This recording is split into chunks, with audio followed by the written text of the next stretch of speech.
Assalamualaikum warahmatullahi wabarakatuh. Halo, apa kabar semuanya? Sehat-sehat semua? Alhamdulillah, semoga kita semua dalam keadaan sehat dan selalu semangat dalam menjalankan aktivitas kita. Baik, pada pertemuan kali ini, pertemuan yang ke-8, kita akan membahas mengenai intervensi. Menggagas intervensi untuk pemberdayaan komunitas. Yang sebelumnya kita lebih banyak memahami mengenai tentang asesmen. Nah, kita akan membahas sebelum melakukan intervensi, apa yang perlu kita pahami, apa yang perlu kita rencanakan, apa yang perlu kita desain berkaitan intervensi yang akan kita lakukan pada komunitas. Nah, yang pertama, sebelum kita melakukan intervensi, kita harus paham bahwasannya prinsip intervensi yang kita lakukan itu apakah untuk menguatkan faktor protektifnya atau faktor pelindungnya, atau melemahkan faktor resiko. Sebelumnya pada saat kita melakukan asesmen, kan kita diminta untuk mencari faktor pelindungnya dan faktor resikonya. Dan itu dilihat dari mana? Ya, kita kemarin melakukan pendekatannya menggunakan SWOT ya. Jadi lihat strength-nya, weakness-nya, opportunity dan threats-nya. Kalau untuk melihat dari faktor pelindungnya, maka kita lihat yang dari mananya? Dari strength-nya, kekuatannya, kemudian satu lagi opportunity-nya. Nah, kalau melihat faktor resikonya, yang kita lihat adalah dari weakness-nya, kelemahannya, dan ancamannya, threats-nya. Nah, itu ketika kita melakukan intervensi yang menjadi prinsip intervensi komunitas, nah maka apakah kita mana dari faktor pelindung dan faktor risiko yang sudah ada, kita lihat ya, yang justru yang menjadi peluang dan justru menjadi prioritas, yang ketika kita melakukan intervensi ini justru sangat efektif untuk terjadi perubahan perilaku atau menyelesaikan persoalan yang dialami komunitas. Jadi apakah kita menguatkan protective faktor atau kita melemahkan faktor resikonya. Nah, prinsip intervensi yang pertama menguatkan protective faktor. Nah, faktor-faktor pelindung. Jadi yang kita pahami, faktor-faktor yang menambah atau menguatkan kapasitas, ingat ya, biologis, psikologis atau sosial individu dalam memelihara dan mempertahankan kesejahteraan dan fungsi adaptasinya di komunitasnya.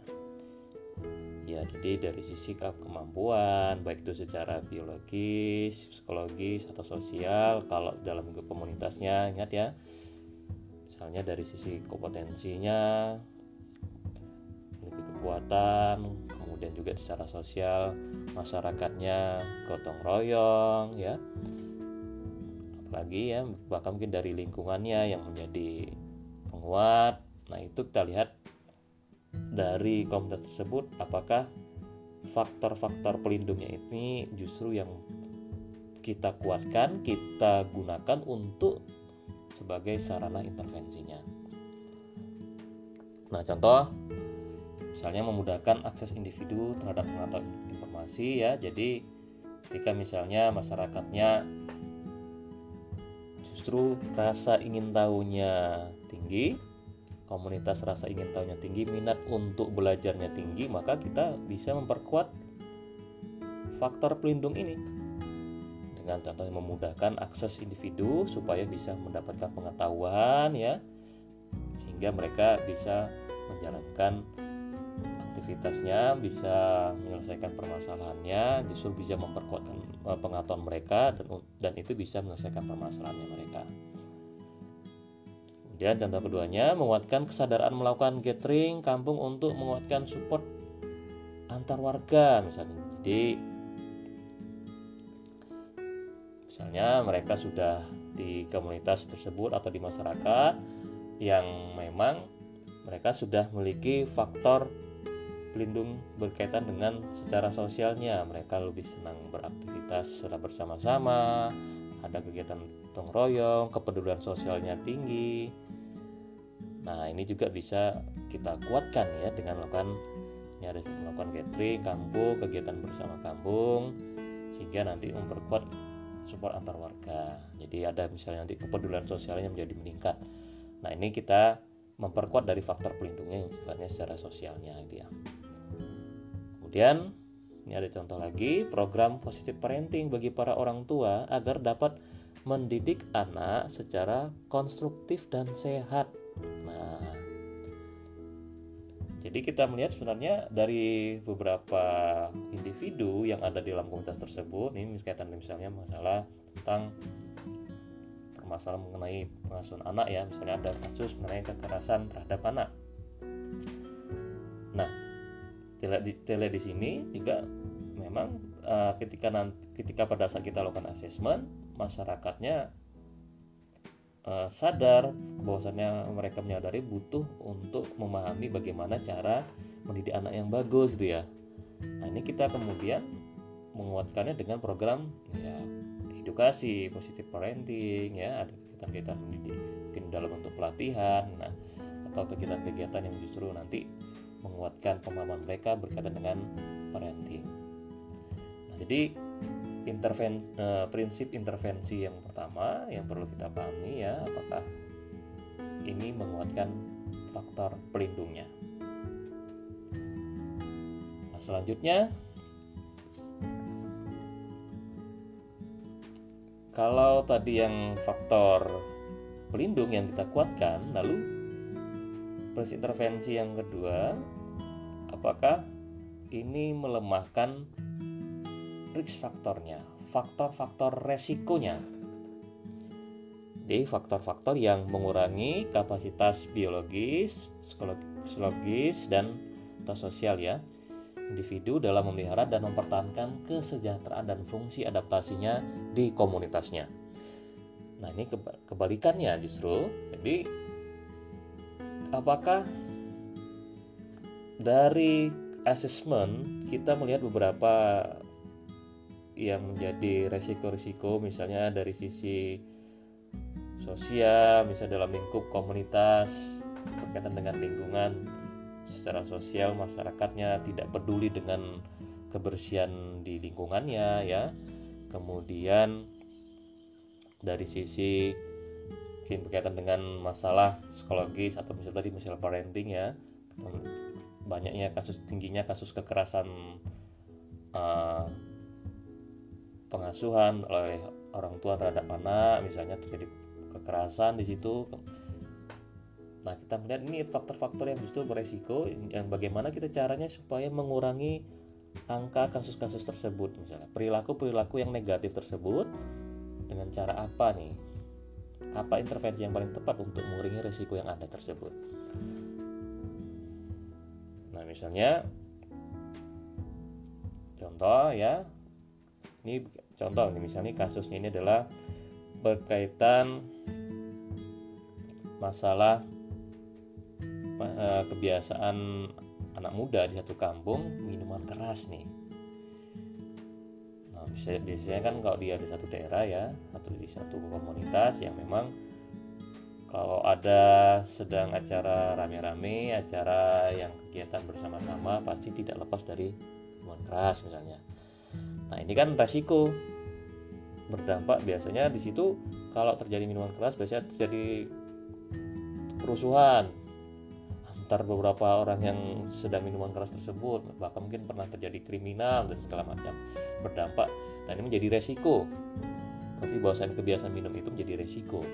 Maka bagaimana kita mengurangi resiko tersebut? Nah, ini contoh menggalang aksi sosial budaya rutin untuk merubah kebiasaan minum tadi gitu. Jadi misalnya ya kita mengkampanyekan misalnya, atau ada kegiatan-kegiatan yang sosial yang kemudian mengubah dari kebiasaan tersebut dengan menggunakan aktivitas lain yang lebih cenderung positif.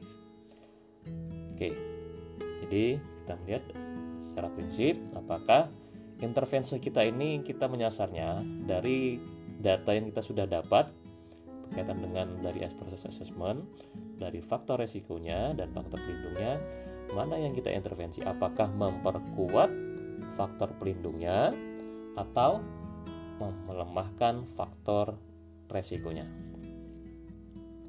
Oke, nah selanjutnya apa yang kita sasar, perubahan apa yang kita sasar dari intervensi komunitas yang akan kita lakukan. Nah, di sini jadi kita melihat dari aspek sasaran perubahannya ada 3 ya. Secara ini kan kita secara psikologisnya manusia ya, bahwasanya intervensi kita itu menyasar apakah untuk melakukan perubahan secara kognitifnya, apakah afektifnya, apakah menyasar psikomotoriknya. Nah, ini tentunya intervensi yang kita lakukan ini berkaitan dengan permasalahan yang dialami oleh komunitas. Yang mau kita ubah yang mana nih? Kalau mereka kurang sadar nih, nggak paham mengenai bahwasannya buang sampah sembarangan itu, buang sampah di sungai itu misalnya, itu berbahaya gitu kan. Maka ini kan berkaitan dengan apa? Kognitifnya. Maka ini menjadi sasaran kita untuk merubah atau memperbaiki pemahaman mereka berkaitan dengan tadi contohnya perilaku membuang sampah sembarangan, dan memang itu ketika diwawancara mereka itu nggak paham bahwasanya buang sampah itu justru berbahaya dan berdampak terhadap lingkungan, bahkan bisa berdampak sehingga nanti terjadi bencana, banjir dan segala macam. Nah, ini perlu kita kuatkan dari sisi kognitifnya. Nah, ini jadi melihat dari sasarannya. Kalau kemudian misalnya kita melihat dari sisi afektifnya, permasalahannya yang memang justru itu bisa lebih dipengaruhi oleh di sisi emosinya, efektifnya, maka intervensinya kita menyasar pada si afektifnya. Jadi kadang juga memang orang akan menyadari ketika disentuh dari si afektifnya gitu kan. Nah, ini kita melihat dari si afektifnya, jadi perubahan pada perasaan individu seperti menjadi suka atau membenci, menyetujui atau tidak setuju. Jadi mungkin awalnya bahwasannya yang namanya kalau buang sampah sembarangan di sungai itu saya sih awalnya ya saya setuju aja nggak apa-apa. Nah, itu merubah jadi awalnya nggak yang setuju kemudian jadi tidak setuju gitu ya. Jadi kemudian atau dari si afektifnya dari jadi awalnya tidak suka menjadi suka, atau kemudian kebalikannya, misalnya ada perilaku yang negatif yang awalnya dia suka kemudian akhirnya dia tidak suka. Nah, ini kita bisa menyasarnya dengan sisi efektif. Kemudian kalau psikomotornya, nah ini perubahan pada sisi kemampuan, praktik dan keterampilan, dan ini terutama berkaitan dengan, dan ini memperkuat kapasitas komunitas dan terutama memahami ya bagaimana mereka bisa nanti berkaitan dengan faktor pelindungnya, jadi memperkuat kemampuan mereka supaya mereka bisa lebih mampu untuk mengatasi permasalahan mereka. Jadi sasaran perubahan ini kita melihatnya melakukan intervensi ini, melihat komunitas ketika melakukan intervensi tidak hanya melihat sudah kita intervensinya ke kognitifnya saja, afektifnya saja, atau psikomotoriknya. Jadi bisa saja keseluruhannya kita mengambil untuk melakukan intervensi. Nah, bisa saja memang masalahnya kompleks, maka perlu kita berikan secara melakukan perubahan secara kognitif supaya sadar, memahami ya, kemudian supaya mereka juga secara efektif juga terjadi perubahan di situ. kemudian ada peningkatan secara skillnya, secara psikomotoriknya. Nah, contoh kalau yang kognitif yang biasanya kita lakukan, tentunya ini dari kreativitas kita, bisa dengan ceramah, kuliah, diskusi kasus, kemudian kita memberikan, kalau di masyarakat yang saat ini kan tentunya mudahnya dengan media sosial ya, atau dengan kita membuatkan platform digital misalnya ya, bisa pakai aplikasi tertentu. Jadi kalau untuk misalnya bahkan intervensi kita kalau lebih luas lagi tuh di suatu masyarakat, contoh misalnya saat ini kondisi saat ini berkaitan dengan masalah corona ini itu kan, maka kan perlu kita mengedukasi masyarakat supaya mereka memahami, dan banyak caranya ya, dengan berbagai macam misalnya iklan, kemudian juga misalnya dengan ada pakai gambar online gitu ya, disebarkan di media sosial. Nah, ini dengan berbagai macam cara yang mana tujuannya supaya meningkatkan pemahaman, pengetahuan, wawasan, dan cara berpikir komunitas. Kemudian untuk efektifnya ya, misalnya ada penggunaan dengan film ya, atau misalnya film singkat. Kalau di Kementerian Kesehatan itu, saya kan di bagian promosinya biasanya kan ada banyak film-film yang memang untuk menggugah masyarakat supaya peduli tentang kesehatan gitu ya, dan ini berkaitan dengan efektif gitu ya. Jadi banyak iklan-iklan masyarakat itu, iklan kesehatan masyarakat yang memang justru memperkuat bukan hanya sisi kognitifnya tapi juga efektifnya. Jadi nanti modal bentuknya cerita yang kemudian membuat orang yang menjadi sadar, terenyuh gitu ya. Nah, banyak cara yang bisa dilakukan dengan sisi efektifnya. Kemudian dari sisi psikomotorik, nah ini tentunya yang kita pahami bahwasannya psikomotorik ini lebih kepada penguatan kapasitas ya, kemampuan, maka modelnya banyak yang memungkinkan bisa kita gunakan, metodenya banyak, bisa dengan praktek kerja, role play, simulasi, magang ya, dan sebagainya yang sifatnya lebih nanti memperkuat dari sisi kemampuan. Jadi ada peningkatan dari sisi skillnya, yang tentu ini dalam bentuknya biasanya kebanyakan dalam bentuk pelatihan. Nah, baik, selanjutnya kita akan membahas bagaimana memetakan level prevensi yang ingin disasar. Ini masih menjadi prinsip intervensi komunitas. Jadi kita melihat level preventifnya ketika melakukan intervensi. Nah, di sini ada 3, apakah levelnya itu adalah level prevensi primer, level prevensi sekunder, atau level prevensi tersier. Nah, untuk melakukan intervensi pada komunitas, justru yang kita utamakan, yang menjadi konsep utamanya intervensi komunitas adalah masuk kepada level prevensi primer.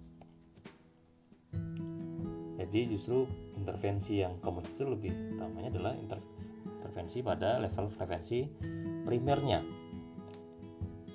Jadi primer di sini yang dimaksud adalah pada kelompok individu yang pada umumnya yang belum memiliki gejala psikososial atau klinis tertentu. Misal kalau dalam sebuah komunitas atau ada kasus di masyarakat, di tempat, di lingkungan tertentu ya, misalnya kasus berkaitan mengenai kekerasan dalam rumah tangga misalnya. Nah, ini di masyarakat tersebut, walaupun memang kita dapat datanya, kan tidak seluruhnya semua warga di situ mengalami kekerasan ya, tapi ada kasus-kasus yang ada di situ, mungkin ada 2 kasus, 3 kasus ya. Dan ini level prevensi primer ini tentunya kita menyasar pada komunitas tersebut, bukan hanya pada orang yang mengalami kekerasan, tapi justru pada kelompok individu yang belum memiliki gejala psikososial, tapi sebenarnya mereka ada sebagai bagian dari komunitas tersebut yang ada di lingkungan tersebut yang ada mengalami kasus kekerasan. Nah, jadi melihatnya justru orang yang belum memiliki gejala psikososial atau klinis tertentu. Kemudian level selanjutnya adalah level prevensi sekunder. Nah, ini pada kelompok individu yang terpapar, exposed to, dan berisiko untuk muncul gejala gangguan psikososial atau klinis tertentu. Ya, misalnya yang mengalami kekerasan itu yang utamanya adalah level yang menjadi korban utamanya adalah orang tuanya, ya, misalnya perempuan, ya, istrinya. Kemudian, nah ini anaknya, ya, tapi dia walaupun tidak mendapatkan kekerasan itu, ya, tapi ini kan menjadi sekunder. Atau orang yang memang, ya, bisa juga tetangganya gitu, ya. Jadi orang yang sifatnya belum yang cenderung belum memahami, belum memiliki, ya, tapi justru yang cenderung akan terpapar atau beresiko untuk muncul gejala gangguan psikososial ataupun klinis tertentu yang memang dia memiliki risiko untuk mengalami itu. Nah, kemudian kalau level prevensi tersier, dan ini sifatnya lebih pada, ya, individu, maka ini adalah maksudnya pada korbannya, ya, pada kelompok individu yang telah terdiagnosa positif, yang memang benar-benar yang menjadi korban, misalnya yang mengalami gangguan. Dan ini tentunya biasanya intervensi lebih pada intervensi individu.